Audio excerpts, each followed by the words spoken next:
आनंद मठ।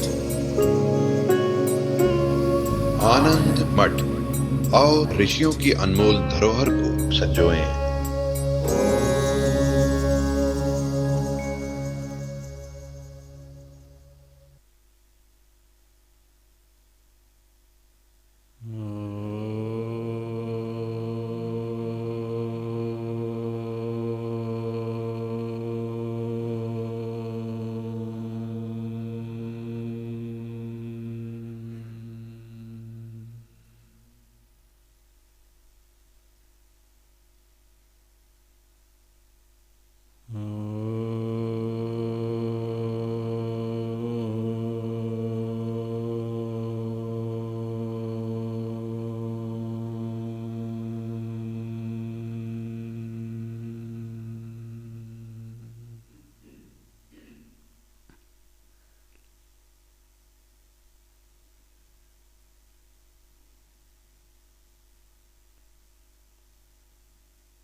सहनो भुनक्तु सह वीर्यं करवावहै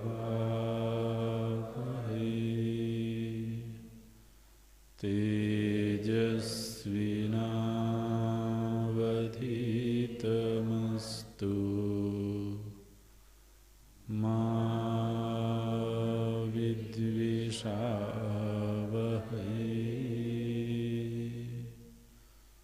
ॐ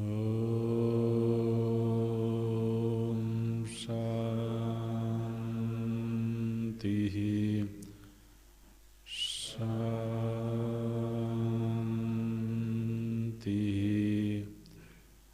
शान्तिः।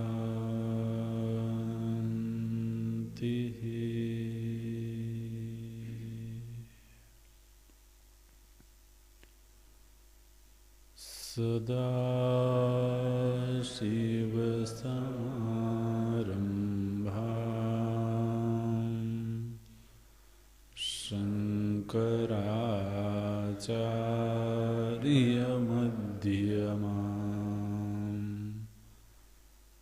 अस्मदाचार्यपर्यन्ताम् वन्दे गुरुपरम्पराम्।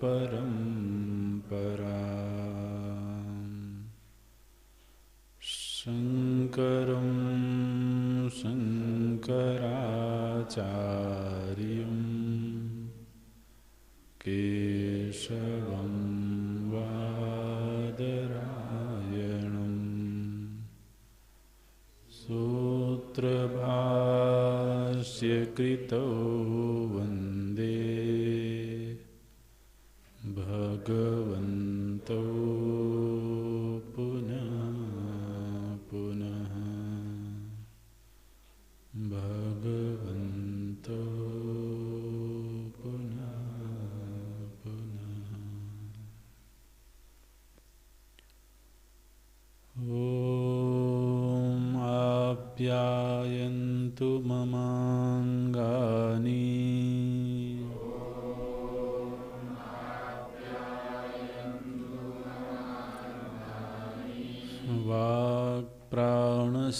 वाक्प्राणश्चक्षुः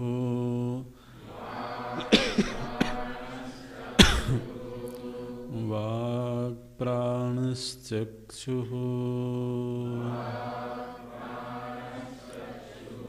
श्रोत्रमथो बलमिन्द्रियाणि च सर्वाणि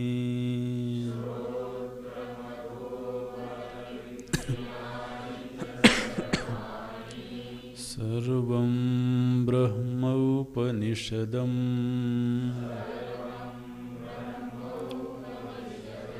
माहं ब्रह्म निराकुर्याम्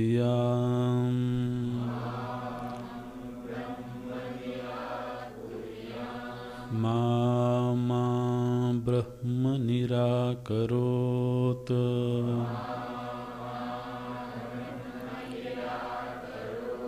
अनिराकरणमस्त्वनिराकरणं मेस्तु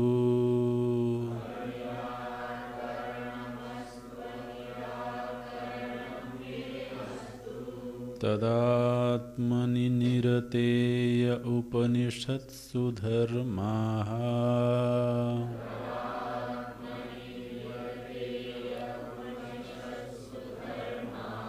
ते मयि सन्तु ते मयि सन्तु ॐ शान्ति शान्तिः शान्तिः।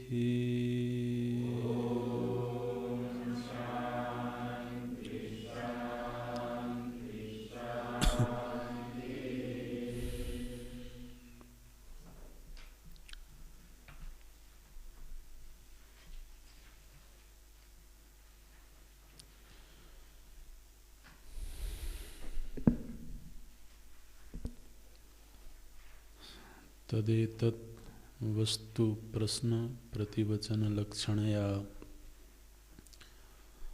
श्रुत्या प्रदर्श्यते केनेषितम् इत्याद्यया काठके च उक्तं पराञ्चिखानि व्यतृणत् स्वयंभूस्तस्मात् परां पश्यति नान्तरात्मन्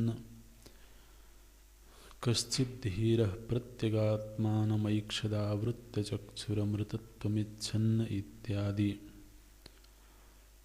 परीक्ष्यलोकान् कर्मचितान् ब्राह्मणो निर्वेदमायान्नास्त्यकृतः कृतेन तद्विज्ञानार्थं स गुरुमेवाभिगच्छेत् समित्पाणिः श्रोत्रियं ब्रह्मनिष्ठम् इत्याद्याथर्वणे च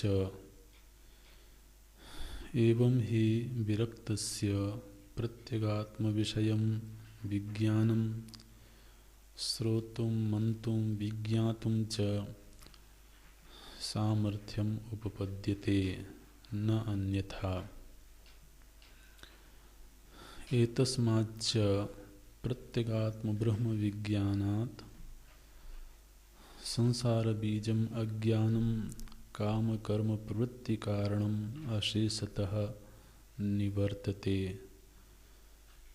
तत्र को मोहः कः शोकः एकत्वमनुपश्यतः इति मंत्रवर्णात् तरति शोकमात्मवित् इति भिद्यते हृदयग्रन्थिश्छिद्यन्ते सर्वसंशयाः क्षीयन्ते चास्य कर्माणि तस्मिन् दृष्टे परावरे इत्यादि श्रुतिभ्यश्च।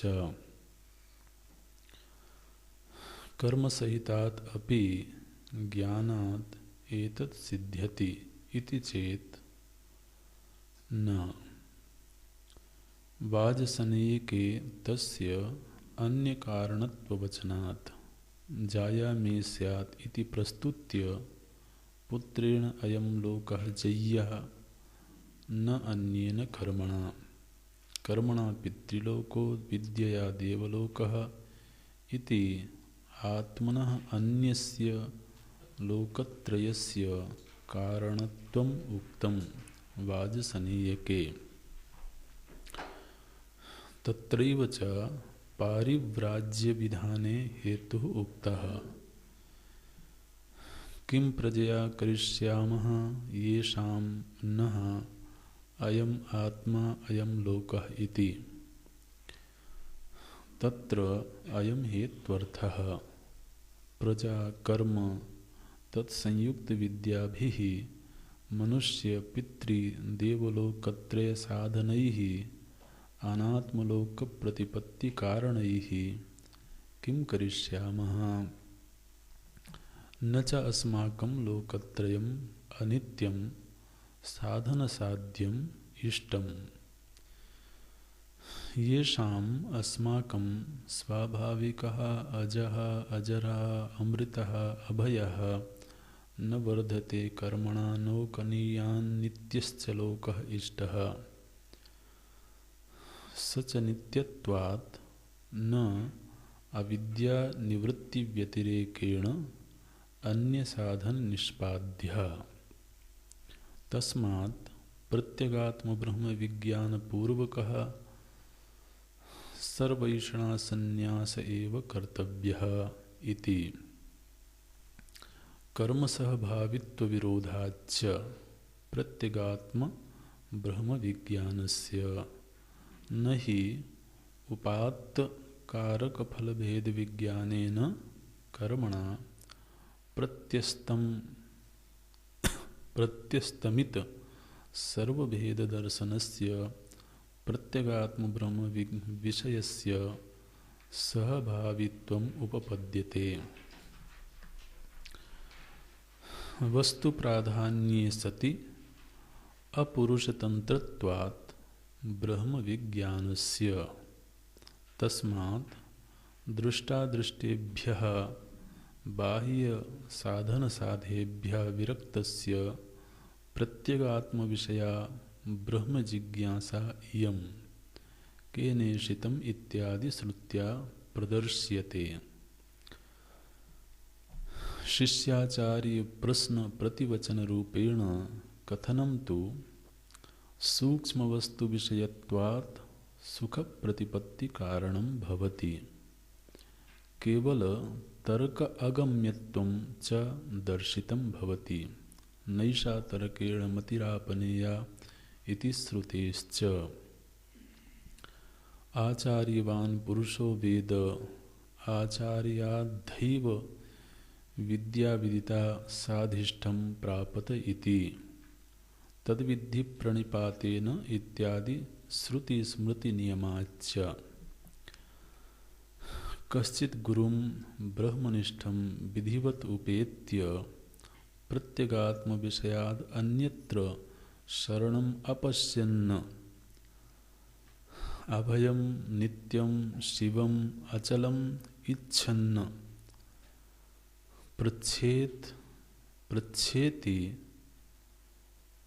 इच्छन्न पपृच्छेति कल्प्यते केनेषितम् इत्यादि।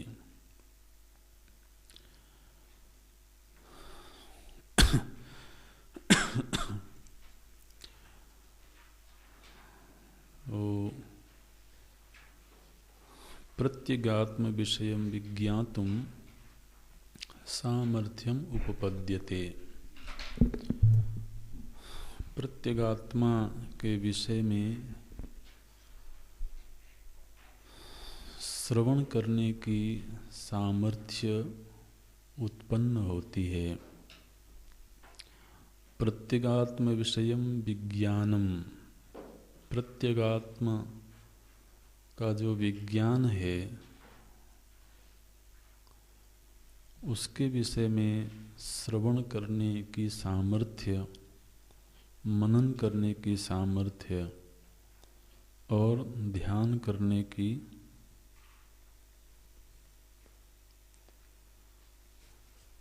सामर्थ्य उपपद्यते, सामर्थ्य प्राप्त होती है। कस्य, किसको यह सामर्थ्य प्राप्त होती है?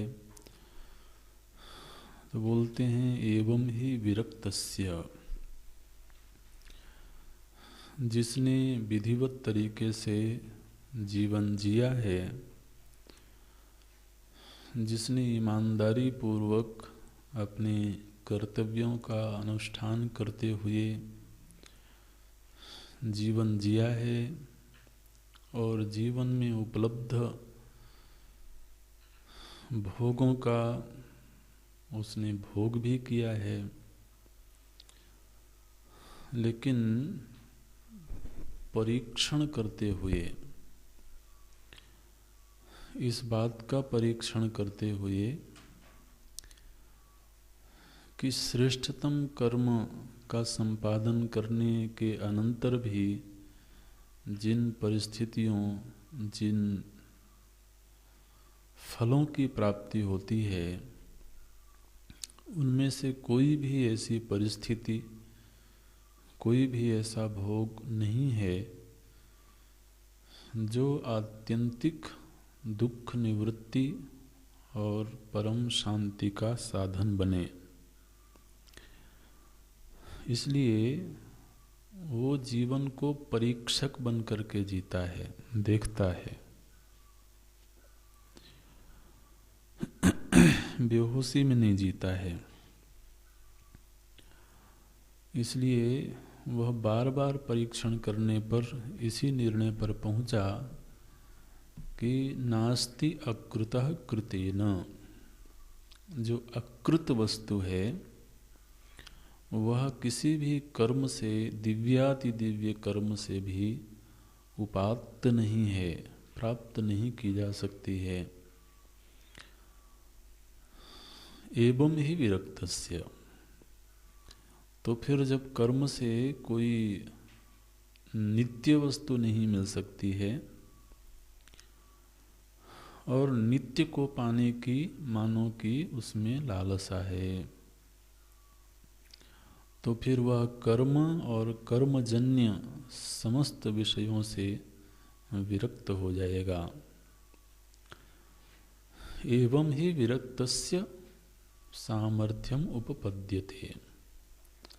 ऐसा जो विरक्त पुरुष है उसी के मन में तो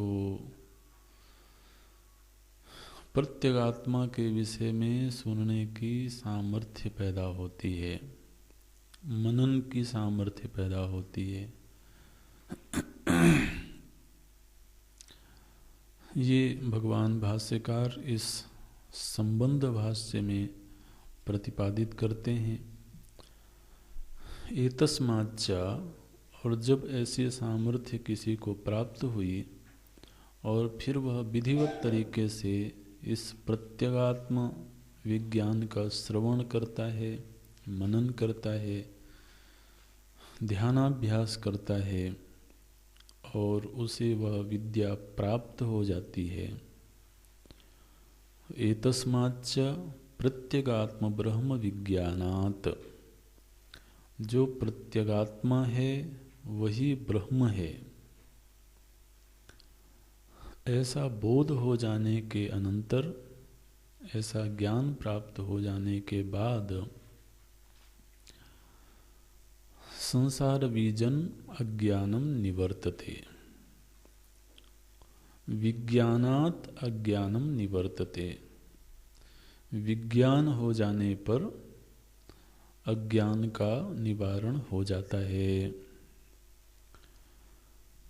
किस अज्ञान का? बोले संसार बीजम अज्ञानम। तो यूं तो अज्ञान कई तरह के होते हैं, विषय संबंधी अज्ञान भी होते हैं। तो अज्ञान के तो कई रूप हैं।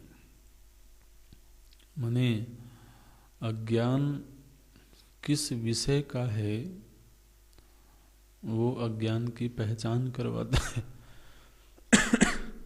किसी देश का अज्ञान है, किसी काल का अज्ञान है, किसी वस्तु विशेष का अज्ञान है। तो इस ब्रह्म विद्या की प्राप्ति से कौन सा अज्ञान निवृत्त होता है? बोलते हैं जो संसार का बीज रूप अज्ञान है। ये बड़े महत्व की बात है। हमने ऐसा नहीं है कि जिसको यह विज्ञान प्राप्त हो गया तो अब उसे गणित का भी ज्ञान हो गया, इतिहास का भी ज्ञान हो गया, दुनिया भर की भाषाओं का ज्ञान हो गया, भूगोल का ज्ञान हो गया।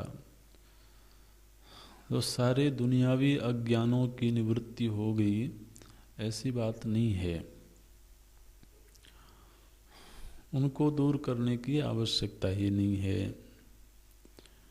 तो कौन सा अज्ञान निवृत्त हुआ? बोलते हैं संसार बीजम अज्ञान निवर्तते। जो संसार का बीजभूत अज्ञान है उसकी निवृत्ति होती है।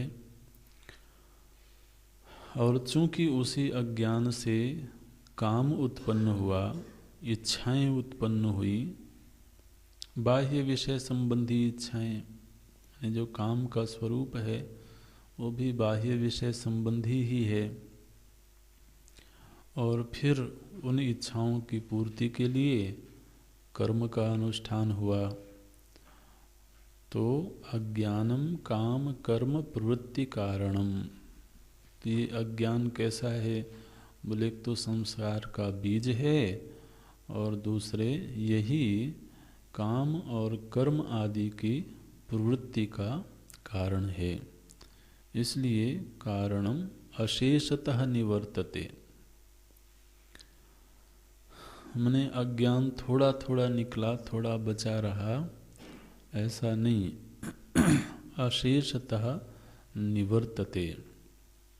तत्र को मोह का शोक है कर्त्वमनुपश्यतः इति मंत्रवर्णात् तरति शोकम आत्मवित् इति।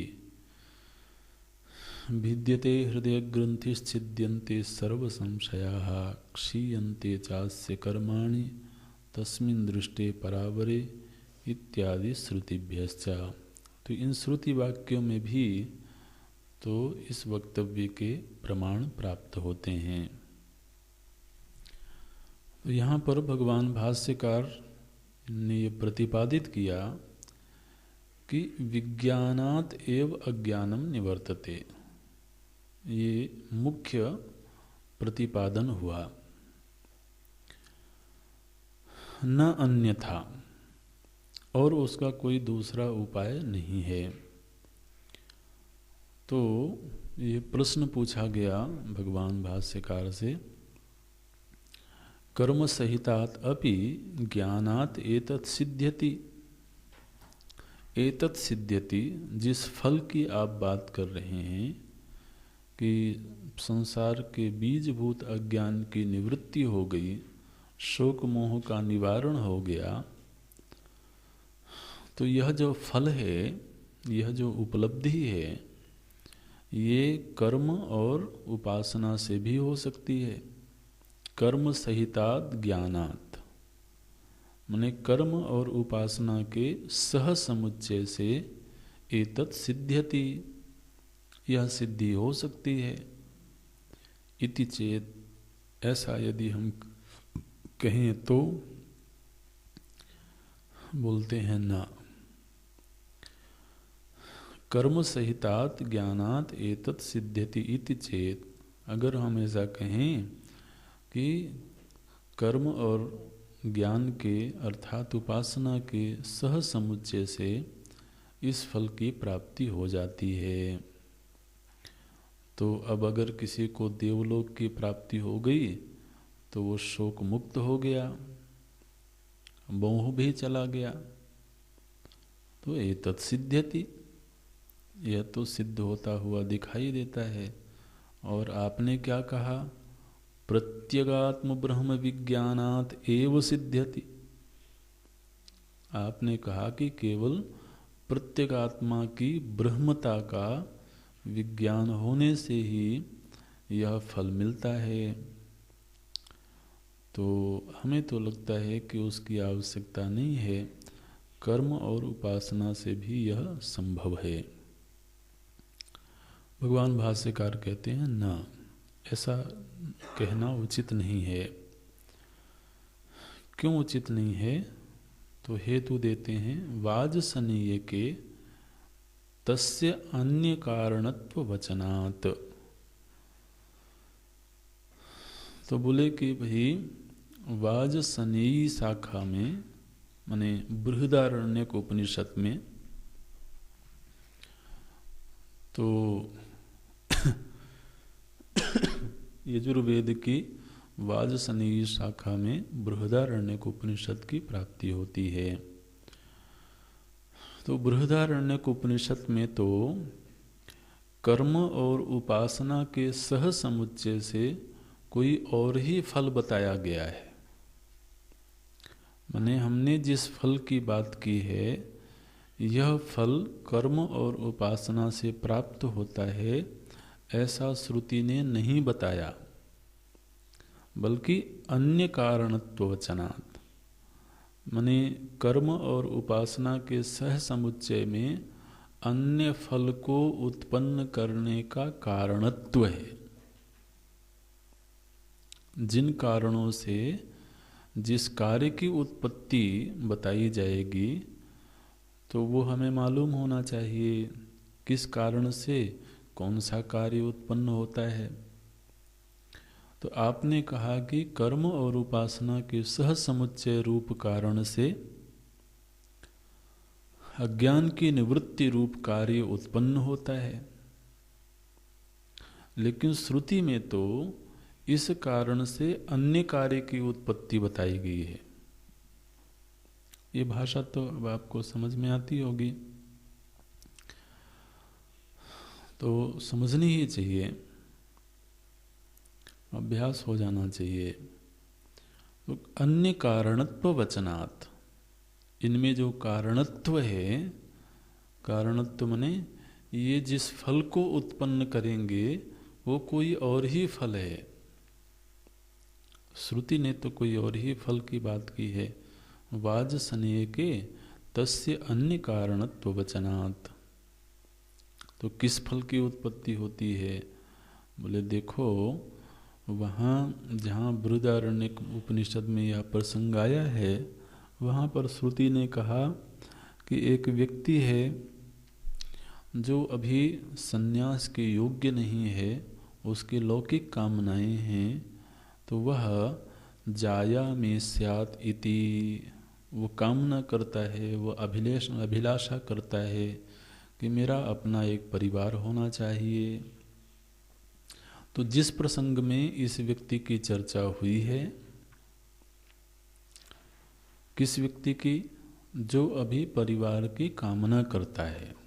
जाया में स्यात् इति प्रस्तुत्य, श्रुति ने वहाँ पर एक व्यक्ति के विषय में चर्चा करना शुरू किया, और फिर वह व्यक्ति ऐसा सोचता है, पुत्रेण अयम लोको जय्यः, अगर मुझे संतान की प्राप्ति हो जाए, पुत्र की प्राप्ति हो जाए, तो मैं इस लोक को प्राप्त कर लूँगा।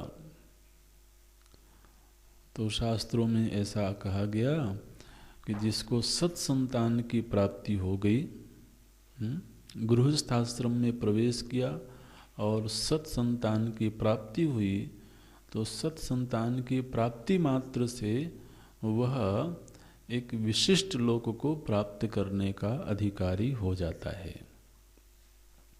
इसलिए वहाँ पर ये बात कही गई, पुत्रेण अयम लोको जय्यः न अन्येन कर्मणा। तो जो पुत्र उत्पत्ति से जो लोक की प्राप्ति होगी, वो केवल उसी कार्य से ही प्राप्त होगा, अन्य कर्म से वह प्राप्त नहीं होगा।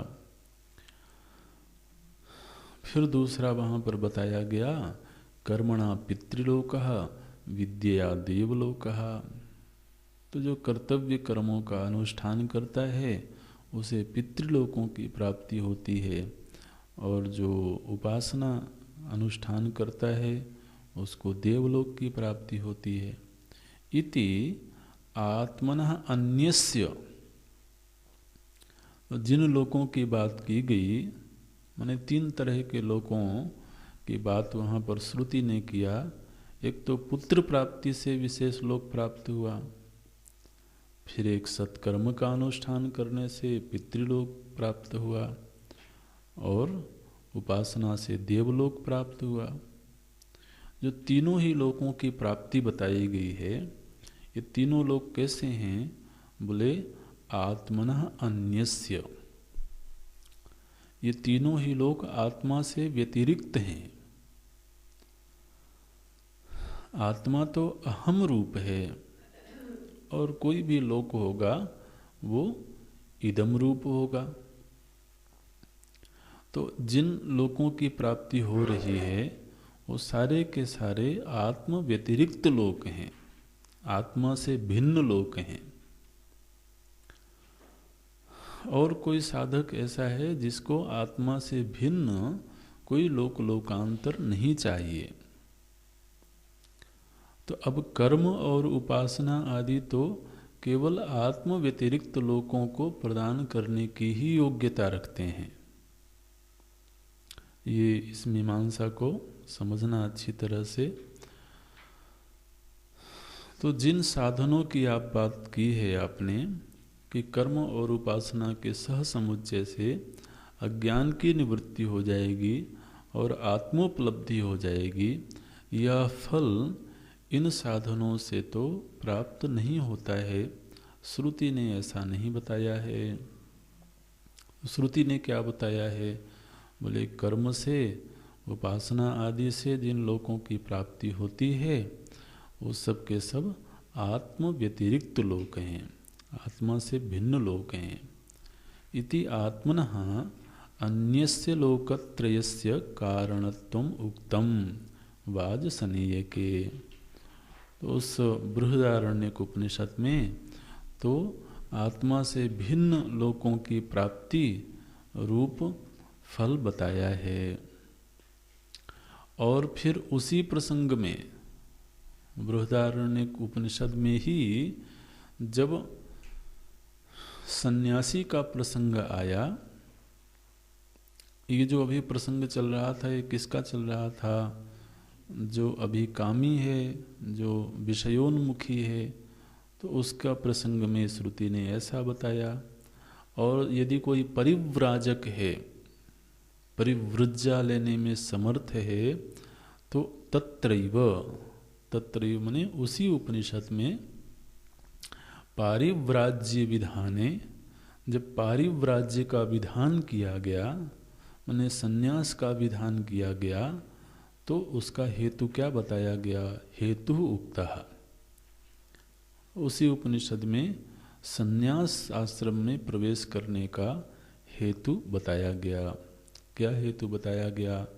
बोले उसके मन में ऐसी वृत्ति जागती है, किम प्रजया करिष्यामः, मैं प्रजा की प्राप्ति करके क्या करूँगा? क्योंकि प्रजा प्राप्ति से एक लोक विशेष की प्राप्ति होगी और हमें वह लोक चाहिए ही नहीं। तो अब जब हमको वह विशिष्ट लोक नहीं चाहिए तो फिर किम प्रजया करिष्यामः, तो फिर प्रजा की उत्पत्ति करके हमें क्या मिलेगा? ये शाम नः अयम आत्मा अयम लोकः।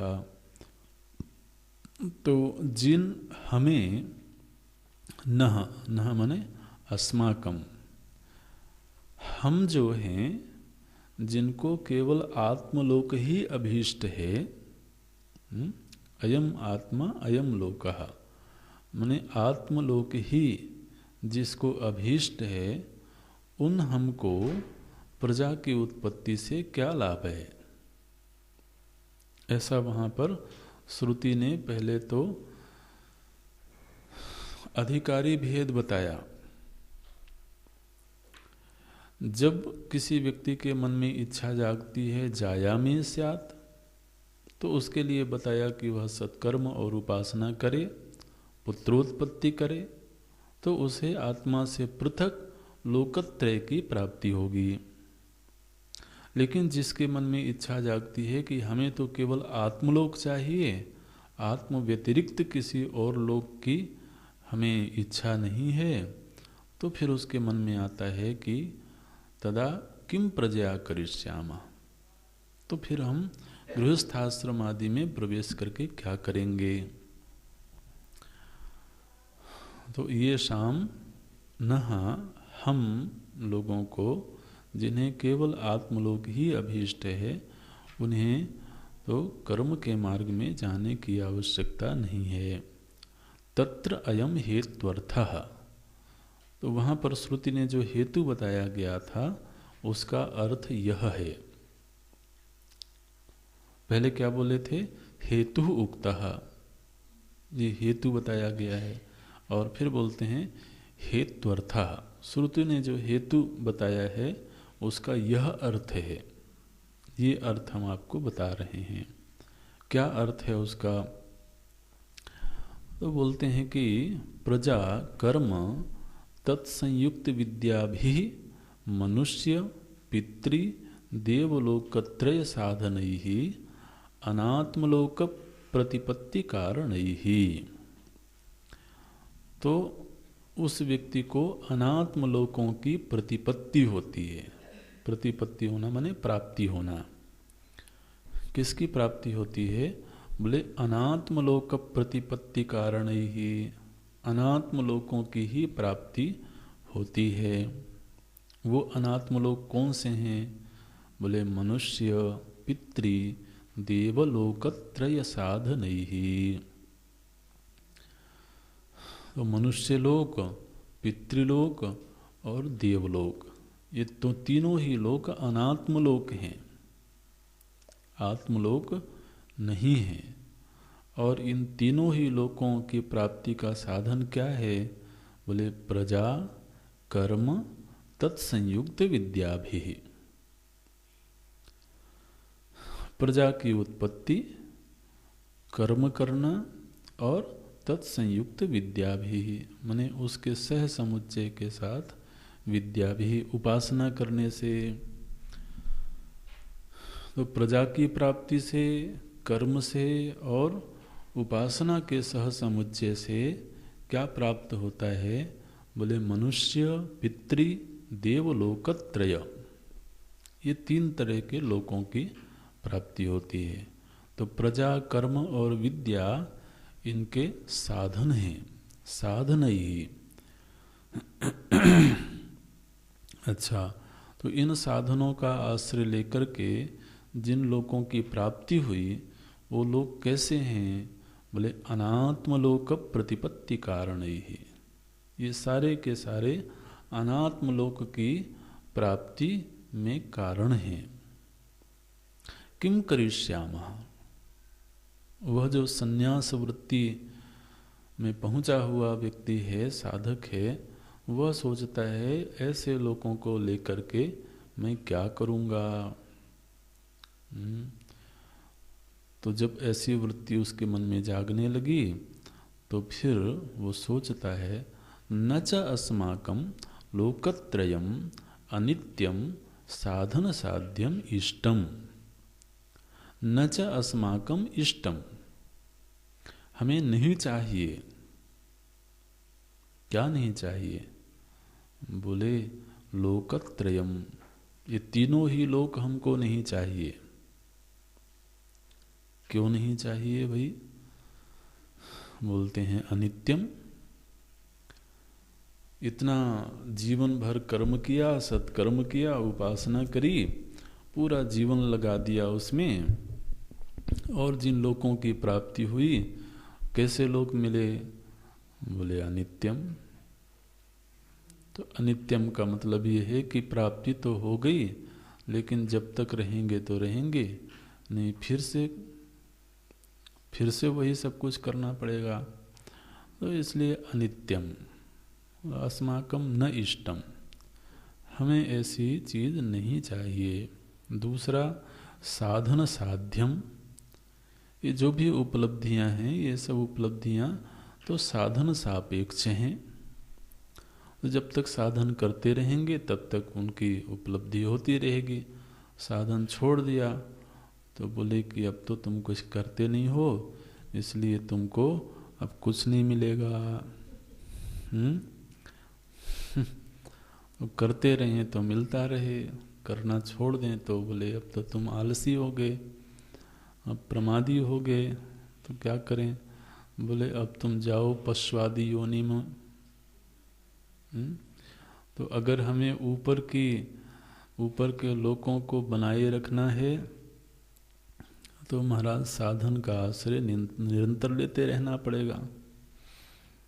तो निश्चिंत तो हो ही नहीं सकते हैं। जैसे ही थोड़ा लापरवाही हुई वैसे ही शास्त्र कह देंगे कि अब तो तुम अशास्त्रीय आचरण करने लगे। इसलिए तो पश्वादि स्थावरांतान अधोगति स्यात्, तो फिर पश्वादि स्थावर आदि में अधोगति हो जाएगी। अब ये तो बड़ा झंझट का काम है। और जो सत्कर्म करना है, सत्कर्म करने में भी तो कोई बहुत विश्रांति थोड़ो है। एक हवन करना हो तो इतनी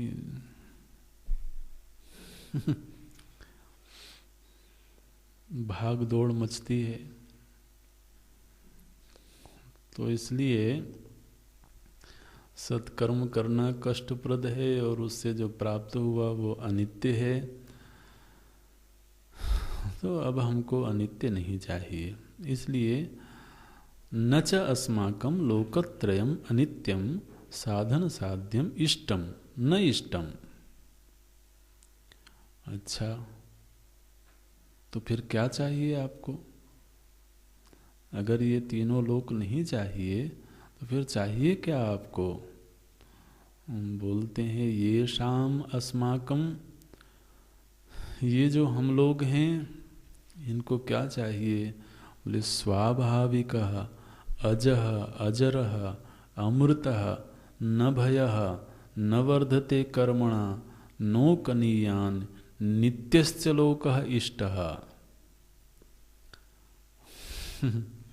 बोले महाराज हम कोई निष्काम थोड़ो हैं, हमारी बहुत बड़ी कामना बहुत बड़ी चीज चाहिए हमको। इष्टः किम इष्टः लोकः इष्टः कीदृशः लोकः इष्टः नित्यश्च लोकः इष्टः। हमको तो अब नित्य लोक चाहिए। अच्छा, वो नित्य लोक कैसा होगा? बोलते हैं स्वाभाविकः। स्वाभाविकः का अर्थ है कि वह किसी साधन से उत्पन्न हुआ लोक नहीं होगा। अगर वह किसी साधन से उत्पन्न हुआ लोक होगा तो फिर वह नित्य नहीं हो सकता है। इसलिए हमें जिस लोक की कामना है जरा आपको उसकी पहचान बताते हैं। कैसा लोक है वो? बोले स्वाभाविकः। वो स्वाभाविक है, माने वो कभी उत्पन्न नहीं होता है, कभी नष्ट नहीं होता है।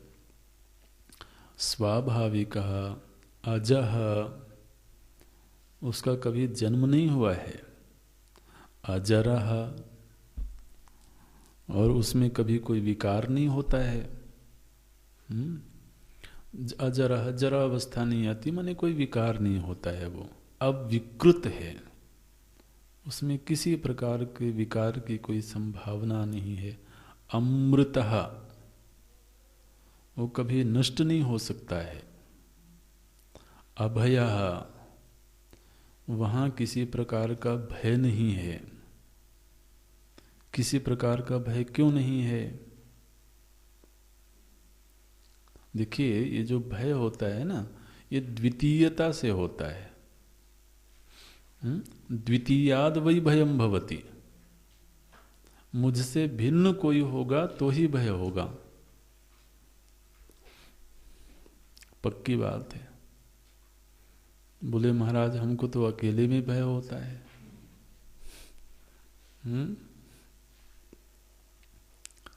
आप कहते हो कि दूसरा होने से भय होगा, दूसरे होने से तो हम निश्चिंत हो जाते हैं। बोले अकेले में मुझको बहुत डर लगता है। अच्छा, लेकिन किससे डर लगता है? किसी के होने की संभावना से ही डर लगता है ना, कि अपने आप से लगता है। द्वितीयाद वही, दूसरे की होने की संभावना हो और दिखता ना हो। तो इसलिए द्वितीयाद वही भयम भवति। ये आत्मलोक कैसा है? बोले अद्वितीय है, जहां मेरे सिवा कुछ है ही नहीं, इसलिए अभय लोक है ये। यही एकमात्र अभय लोक है। तो बोलते हैं अभय न वर्धते कर्मणा। यह कैसा लोक है? बोले कर्म करने से इसकी वृद्धि नहीं होती है और कर्म छोड़ देने से इसका क्षय नहीं होता है। न वर्धते कर्मणा न कनीयान, कनीयान माने क्षय नहीं होता। तो तो कर्म से उसकी वृद्धि नहीं होती और कर्म त्याग से उसका क्षय नहीं होता है। ऐसा जो नित्य लोक है, अब तो वही नित्य लोक हमको इष्ट है। और आपने क्या कहा था कि कर्म और उपासना से तो आपके अभीष्ट की सिद्धि होगी, लेकिन आपको यह ध्यान रखना चाहिए कि कर्म और उपासना से अनित्य लोकों की ही प्राप्ति होती है, नित्य लोक की प्राप्ति नहीं होती है। सच ऐसा जो नित्य लोक हमको चाहिए वह चूंकि नित्य है, हेतु देते हैं, जिस बात की सिद्धि की अब उसी को हेतु के रूप में बोलते हैं। सच नित्यत्वात्, वही चूंकि नित्य लोक है वह, इसलिए न अविद्या निवृत्ति व्यतिरेकेण अन्य साधन निष्पाद्य, इसलिए नित्य होने के कारण वह अविद्या निवृत्ति रूप साधन के अलावा अन्य किसी भी साधन से निष्पाद्य नहीं है। नित्य लोक की प्राप्ति सिवाय अज्ञान की निवृत्ति के और किसी भी साधन से नहीं हो सकती है। क्यों नहीं हो सकती है? क्योंकि अगर वह नित्य है, इस हेतु को समझना, अगर वह नित्य है तो इसका मतलब है कि वह पहले से ही प्राप्त है। अगर प्राप्तव्य होगा तो नित्य नहीं होगा। नित्य होने का मतलब है कि वह पूर्व से ही सिद्ध है, पूर्व से ही प्राप्त है। अगर वह एक काल में प्राप्त होगा तो कालांतर में तो फिर नित्य रहा नहीं। अगर तो आपने यह सिद्ध किया कि वह नित्य है तो इस सिद्धि से ही यह बात सिद्ध हो गई कि फिर वह हमें प्राप्त ही है। तो जो वस्तु प्राप्त ही होती है लेकिन प्राप्तवत नहीं मालूम पड़ती है, तो उसकी प्राप्ति का उपाय क्या है? जान लेना है ना। अब प्राप्ति रूप जो भ्रम है वह अज्ञान से है। तो अब यह जो अप्राप्ति रूप भ्रम है, इसकी निवृत्ति कोई कर्म करने से होगी क्या? कोई उपासना से होगी क्या? नहीं, केवल उस अज्ञान के निवारण मात्र से ही उसकी प्राप्ति हो जाएगी, ये बोलते हैं। तो नित्यत्वात्, चूंकि यह लोक नित्य है, इसी हेतु से यह बात सिद्ध होता है कि अविद्या निवृत्ति व्यतिरेकेण अन्य साधन न निष्पाद्य, न पहले से आएगा, सच नित्यत्वात् न, ये शब्दों को विच्छेद ढंग से कर लेना, नहीं तो कई बार शब्द छूट जाते हैं। सच नित्यत्वात् न अविद्या व्यतिरेकेण,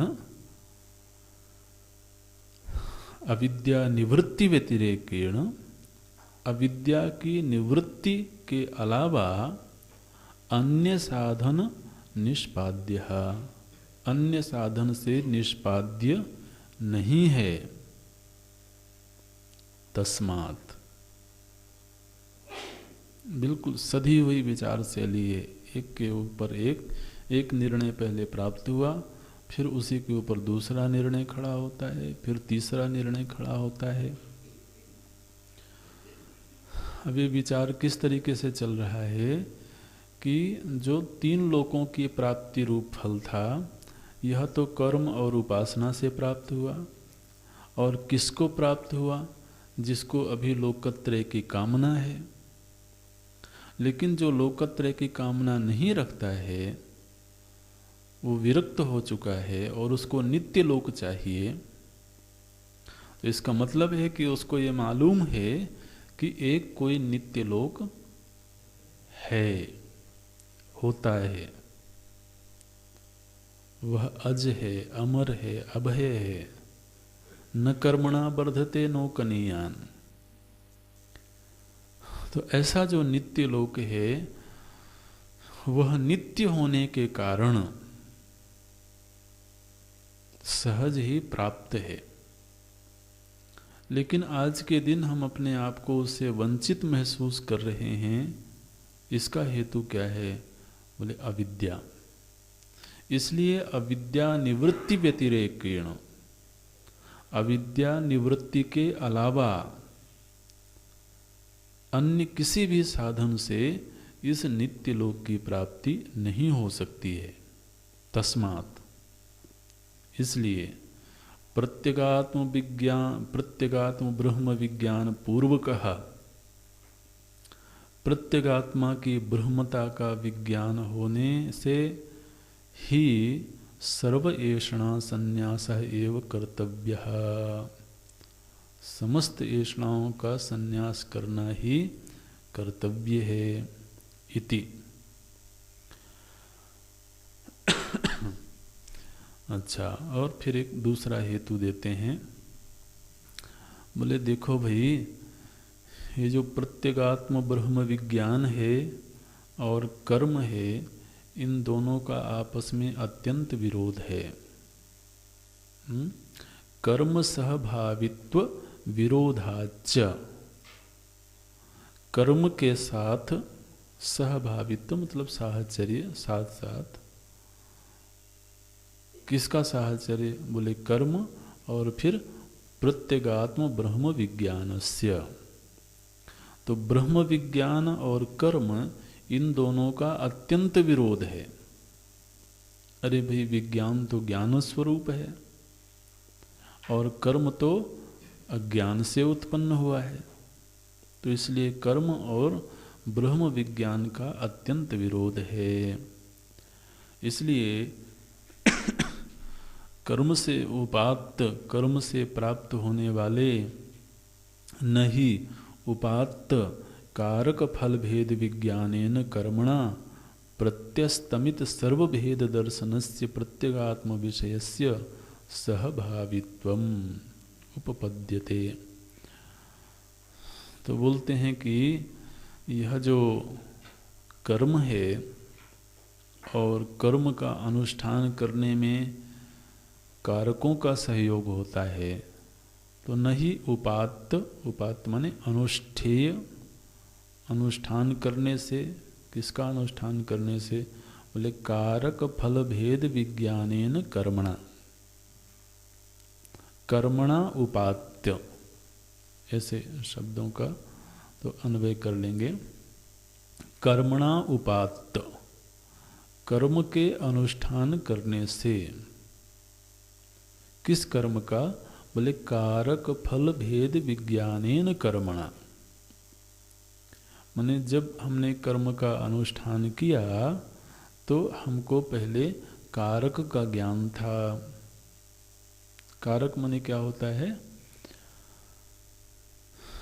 कर्म का संपादन करने में जो अनिवार्य अंग हैं, कर्म का संपादन करने में जो अनिवार्य अंग होते हैं उनको कारक बोलते हैं। जैसे इसको थोड़ा समझ लें तो जैसे व्याकरण में 6 प्रकार के कारक बताए गए: कर्ता, कर्म, करण, संप्रदान, अपादान, अधिकरण, संबंध। तो ये क्या हैं? बोले ये किसी कर्म का संपादन करने में ये अनिवार्य अंग हैं। जैसे एक कर्म हमारे सामने उपस्थित हुआ तो उस कर्म का संपादन करने में सबसे पहले तो कर्ता चाहिए। कौन करेगा उस कर्म को? तो कर्ता के बिना कर्म संपादित नहीं हो सकता है। फिर दूसरा अंग है कर्म। कर्म का अर्थ होता है जो कर्ता का अभीष्ट है। कर्तु ईप्सित तमम कर्म, ये कर्म की परिभाषा व्याकरण में दी गई है। कर्तु ईप्सित तमम, जो कर्ता का अभीष्ट वस्तु है उसको कर्म बोलते हैं। तो अब जब कर्ता कर्म करने में प्रवृत्त हुआ तो उसे मालूम होना चाहिए कि मुझे क्या अभीष्ट है। बिना किसी उद्देश्य के तो वो कैसे कर्म का संपादन करेगा। तो यह भी एक कारक है। फिर करण, कर्म का संपादन करने के लिए कुछ साधन चाहिए, ये भी कारक हो गए। फिर कर्म करते समय किसी से कुछ लेना भी है और कुछ छोड़ना भी है, तो संप्रदान होगा या अपादान होगा। और फिर कर्म का संपादन करने में कुछ संबंधों की भी जरूरत पड़ेगी। तो इस तरीके से किसी भी कर्म के संपादन में जो अनिवार्य अंग होते हैं उनको कारक बोलते हैं। अब व्यक्ति को यदि कर्म करने जाना है तो उसे कारकों का ज्ञान होना चाहिए। तो इसलिए पहले कारक का ज्ञान हो, फिर उस कर्म से प्राप्त होने वाले फल का ज्ञान हो। तो क्या बोलते हैं, कारक फल भेद विज्ञानेन कर्मणा। कारक और फल के भेद रूप विज्ञान से युक्त जो कर्म है, उस कर्म का और प्रत्यस्तमित सर्वभेद दर्शनस्य प्रत्यगात्म ब्रह्म विज्ञानस्य। ब्रह्म विज्ञान कैसा है, बिल्कुल आप देखेंगे तो इसको एक साथ ही लेके चलते हैं। प्रत्यगात्म ब्रह्म विज्ञान माने जो हमारी प्रत्यक आत्मा है, अंतरात्मा है, उसकी ब्रह्मता का ज्ञान। यह ज्ञान तो महाराज प्रत्यस्तमित सर्वभेद दर्शनस्य, सभी भेदों को मिटा करके, प्रत्यस्तमित माने मिटा देना, सर्वभेद दर्शनस्य। अब कर्म जब करना था तो हमको कारकों का ज्ञान चाहिए, फल का ज्ञान चाहिए। और ये जो ब्रह्म विज्ञान है ये तो कारक फल आदि को मिटा देता है। तो प्रत्यस्तमित सर्वभेद दर्शनस्य। अब आपने क्या कहा कि कर्म और इस ब्रह्म विज्ञान का समुच्चय कर लेते हैं। अरे भाई, कर्म और ब्रह्म विज्ञान का समुच्चय कैसे हो सकता है? ब्रह्म विज्ञान तो समस्त भेदों को मिटा करके प्राप्त होता है, और कर्म करने के लिए समस्त भेदों का ज्ञान होना जरूरी है और भेदों का उपस्थित होना जरूरी है। इसलिए न ही, ये न शब्द शुरू में है, न ही सह भावित्वम उपपद्यते। इन दोनों का सहभागी होना किसी भी प्रकार से सिद्ध नहीं हो सकता है। किन दोनों का? बोले कारक फल भेद विज्ञानेन कर्मणा, यानी कारक फल आदि के भेद से युक्त कर्म, और प्रत्यस्तमित सर्वभेद दर्शनस्य प्रत्यगात्म विषयस्य। तो एक तो समस्त भेदों को मिटा करके प्राप्त होता है, और दूसरा समस्त भेदों के सहित ही अनुष्ठेय होता है। इसलिए इन दोनों का सहभावित्व भी सिद्ध नहीं हो सकता है। तो एक तो पहले पूर्व पक्ष आया था कि कर्म और उपासना का सह समुच्चय कर लेते हैं, तो भगवान ने श्रुति का उदाहरण देकर के मना कर दिया कि कर्म और उपासना के सह समुच्चय से अनात्म लोकों की प्राप्ति होती है और हमको आत्मलोक इष्ट है। फिर दूसरा एक विषय लिया उन्होंने कि अच्छा चलो कोई नहीं, कर्म और उपासना का सह समुच्चय नहीं करते हैं, लेकिन कर्म और ब्रह्म विज्ञान का सह समुच्चय कर लेते हैं। तो ब्रह्म विज्ञान की साधना भी होती रहे और कर्म भी होता रहे। बोले नहीं, ये भी नहीं हो सकता है। क्यों नहीं हो सकता? क्योंकि कर्म तो भेदों को स्वीकार करके ही होता है। कर्म के करने के लिए कर्ता भिन्न होना चाहिए, कर्ण भिन्न होने चाहिए, कर्म का फल पृथक होना चाहिए। तो भेदों की स्वीकृति पूर्वक ही कर्म का संपादन होता है। और ब्रह्म विज्ञान क्या है? बोले महाराज, जिसने समस्त भेदों को मटियामेट कर दिया, प्रत्यस्तमित, यहाँ तक कि कर्ता को भी नहीं छोड़ा। जयराम जी की कर्ता भी गया। अरे कर्म इंद्रियां ही बाधित हो गई तो कर्ता कहाँ रहेगा? कर्तृत्व भोक्तृत्व ही बाधित हो गया। तो प्रत्यस्तमित सर्वभेद, ये ब्रह्म विज्ञान तो ऐसा है। तो इसलिए इन दोनों में भी किसी प्रकार से सहभावी नहीं हो सकते हैं। और एक तीसरा हेतु देते हैं, बोलते वस्तु प्राधान्य सति अपुरुषतंत्रत्वात् ब्रह्म विज्ञानस्य। ये काफ़ी बड़ा हेतु है। ये बोलते हैं कि यह जो ब्रह्म विज्ञान है ना, ये महाराज पुरुष तंत्र नहीं है, अपुरुष तंत्र।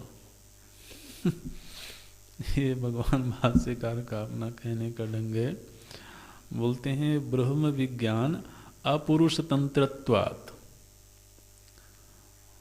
तो आपको याद होगा, हमने पूर्व में चर्चा की थी, तो एक होता है वस्तु तंत्र और एक होता है पुरुष तंत्र। याद है कि नहीं? किससे पूछें?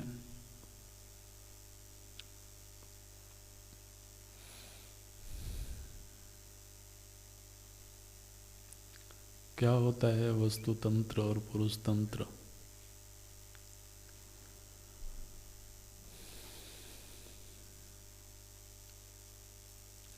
नहीं पूछें?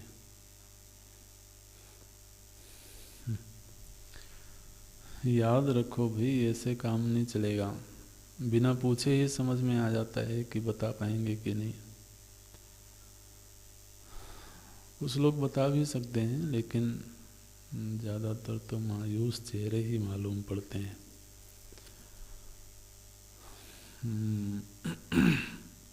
अग्नि उष्ण है, ये वस्तु तंत्र है।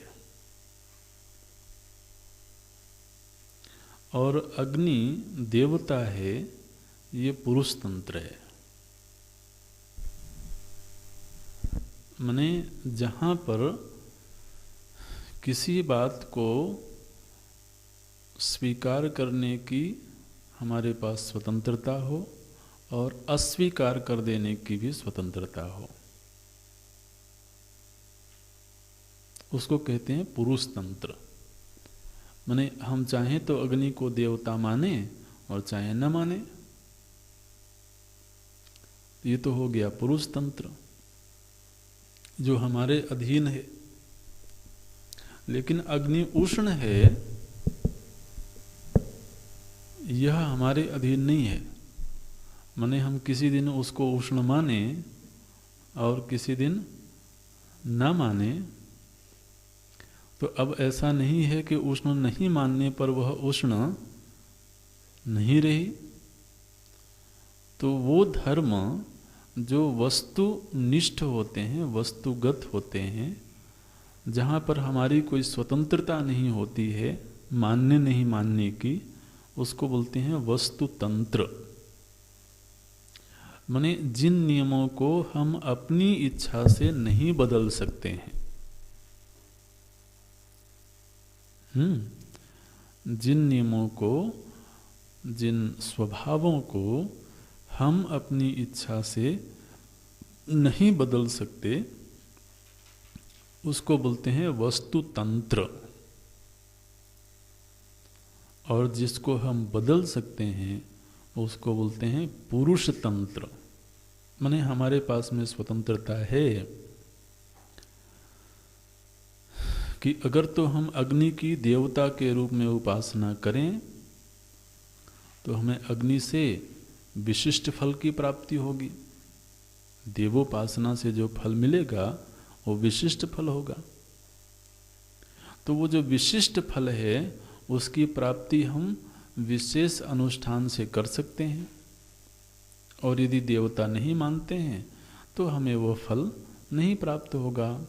तो ये स्वतंत्रता हमारे पास में है कि हम अग्नि को देवता के रूप में स्वीकार करें अथवा नहीं करें। लेकिन उसकी जो उष्णता रूप प्राप्ति है वो हमारे चाहने और नहीं चाहने इन दोनों की ही अपेक्षा नहीं रखती है। वो उष्ण है तो है, इसको बोलते हैं पुरुष तंत्र, वो वस्तु तंत्र। तो बोले कि महाराज यह जो ब्रह्म विज्ञान है, जो आत्म वस्तु है, ये पुरुष तंत्र नहीं है, ये वस्तु तंत्र है। इसलिए अपुरुष तंत्रत्वात् ब्रह्म विज्ञानस्य। और जो वस्तु तंत्र होता है वह किसी कर्म से उत्पन्न नहीं होता है। इसको अच्छी तरीके से अंडरलाइन कर लेना। जो वस्तु तंत्र है वह कर्म से उपात्त नहीं है। कर्म से उपात्त वही है जो पुरुष तंत्र है।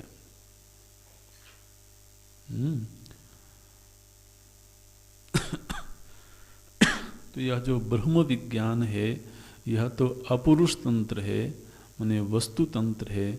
इसलिए यह कर्म से उपात्त नहीं है किसी भी प्रकार से। वस्तु प्राधान्य सति, वस्तु प्राधान्य सति माने वस्तु तंत्र होने के कारण। ब्रह्म विज्ञान कैसा है? बोले अपुरुष तंत्रत्वात्, पुरुष तंत्र नहीं है। माने ये विज्ञान जैसा है वैसा ही है। इस विज्ञान को उत्पन्न नहीं किया जा सकता है। इस विज्ञान को केवल अज्ञान का निवारण करके जाना जा सकता है। ये स्थिति है। वस्तु प्राधान्य सति अपुरुष तंत्रत्वात् ब्रह्म विज्ञानस्य। तो यहाँ तक भगवान भाष्यकार ने यह सिद्ध किया, यह जो ब्रह्म विज्ञान है इसकी प्राप्ति का उपाय केवल और केवल आत्मबोध है। कोई कर्म नहीं है, कोई उपासना नहीं है। और इसीलिए इस बोध की प्राप्ति के लिए ही फिर यहाँ प्रश्न प्रतिवचन के रूप में उपनिषद का आरंभ हुआ है। ओम, यहीं तक रखते हैं अभी।